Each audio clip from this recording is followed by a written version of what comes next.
Hi-oh, everyone. Here we are again. We're going to talk about the conservation of energy. If you remember talking about momentum, we knew momentum was conserved. Well, it turns out energy is conserved as well. In other words, you can't create it, you can't destroy it, you just move it around. If you look at the animation to the right, the ball it's going up and down. However, when it was going up, the potential energy was getting bigger, but the kinetic energy was getting smaller, and vice versa. So the total energy stays the same. That's an important idea. Total energy stays the same. Might want to write that down. Let's say we have this woman who jumps out of a building. She has stored 6,000 joules of energy at the top. All of her energy went into putting her at the top, to the top of the building. So, what is the potential energy up at the top? 6,000. Kinetic energy at the top, 0. On the other side of things, when we look at the bottom, she falls to the bottom. Remember, potential energy is mgh. Her height at the bottom is 0, which means her potential energy at the bottom is 0. All of the energy went into kinetic energy. So the total energy, as far as we knew, from the top was 6,000. So the total energy is 6,000 joules. So there's got to be 6,000 joules worth of energy everywhere. So if there's no potential at the bottom, it all must be kinetic. What about at the middle? Remember, potential energy, mgh, is determined by height. If she is halfway down, means she has half her height. So if this side of the formula has half the height, the other side must also be half. So potential energy must be 3,000, and of course, the total is 6, so the rest must be kinetic. Notice the direction we're going. It's easiest to look at potential energy first and then look at kinetic energy. What about at these other locations? Well, at the top, this one, we are 3/4 the way up. So our height is 3/4 of the height. Therefore, our potential energy should be 3/4 as much, and of course the bottom of the kinetic energy should be the rest of it. And vice versa. 1/4 of the height, therefore 1/4 of the total energy there. And there you go. So the big question, I guess, becomes, how tall is this building? Well, that's a really great question. What do we know? We know this guy's mass. We're looking for a distance, right, or a height. Well, we know potential energy at the top. Potential energy equals mgh. We know the potential energy to be 6,000 joules. We know the mass is 65 kilograms. We know G is 10, and we can solve for H. The answer is 9.23 meters. So how fast? Well, if you remember from before, the kinetic energy formula, if you solve it for V, you get V equals the square root of 2ke over m. And the kinetic energy at the bottom, because that's what we're saying, when he hits the net, is 6,000 joules. And the mass of the person is 65. And I believe this comes out to 13.6 meters per second.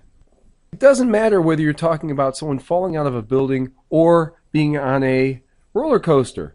Because on a roller coaster, you're going to be at some height, and you're going to go down to a new height, and back up, and down, and so forth. don't worry about the horizontal motion on this. We have some known heights, some positions that have been pointed out. So what do you think? What position would the roller coaster have the second greatest amount of potential energy? Remember, potential energy is determined by height. So the second amount greatest height would have the second greatest potential energy. Of the points listed, we have A, B, C, D, and E. We have those.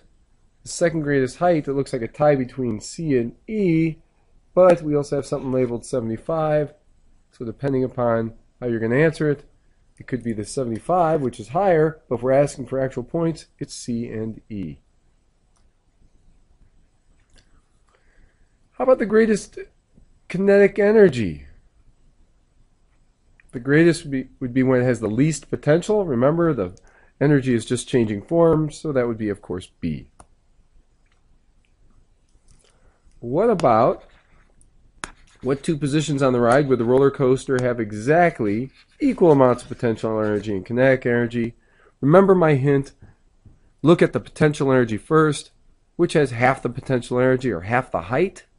Well, that's C and E. Therefore, the other half must be kinetic. That's your answer. What two positions would the roller coaster have the more kinetic energy? Well, it's got to be anything greater than halfway. Here's the halfway point, so it's got to be these two.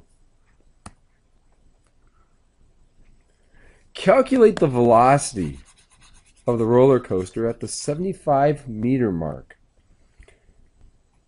Now, you could go about this trying to use the formula from before, V equals square root of 2ke over m, but we don't know the mass. We could probably figure out the kinetic energy, so that becomes a problem. It turns out if you use the idea that energy is conserved, the potential energy at the top plus the kinetic energy at the top equals the potential energy at the spot you want to go to plus the kinetic energy, right? This is the total energy. Doesn't change. Then you can start canceling things out. mgh, 1/2 m, oops, that's a plus, mv squared equals mgh plus 1/2 mv squared. Your m's are going to cancel out. In fact, before we even do that, we can say, well, at the top, this was the top, and this was at that point, at 75 meters. What do we know about the kinetic energy at the top? Yeah, it's gone. So this is gone. What do we know at the bottom of a roller coaster? What do we know about the potential energy? Yeah, it's gone. So we're really left with mgh over here equals 1/2 mv squared. The m's factor out, and so we're left with v squared equals 2gh, but we want to know, that tells us what v squared is. So v equals square root of 2gh, and this would be the height that the object moved. So it started at 100, it moved to 75, so the change in height, the height that it moved, is 25 meters. And of course, g is 10, and we have 2, the square root of that, 22.36 meters per second.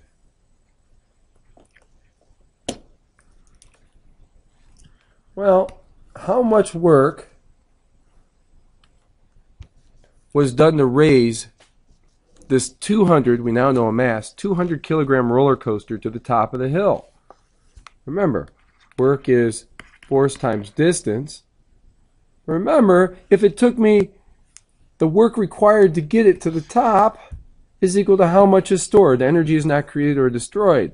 The work going in is converted into potential energy. So the work is equal to the potential energy. Remember, force, a weight is a force, and weight is determined by mg, and then d is a height.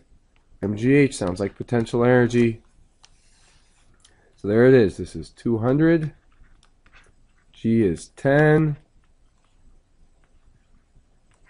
And of course, to the top, it's 100. So 200 times 100 times 10, which is 200,000 joules. So how did the roller coaster get there to begin with? Well, very simply, right? Work had to be done to get it up that hill. Work had to be done. And the energy required to do that work isn't destroyed. It goes in to storing it as potential. So we end up getting this, what's called a work energy cycle. Work is done. That work used energy that's now stored as potential. And as the object falls, that energy is converted into motion. And then when the object hits the ground or something like that, you get work done on something, causes something to move, right? Exerts a force for some distance, heat, sound, all that stuff.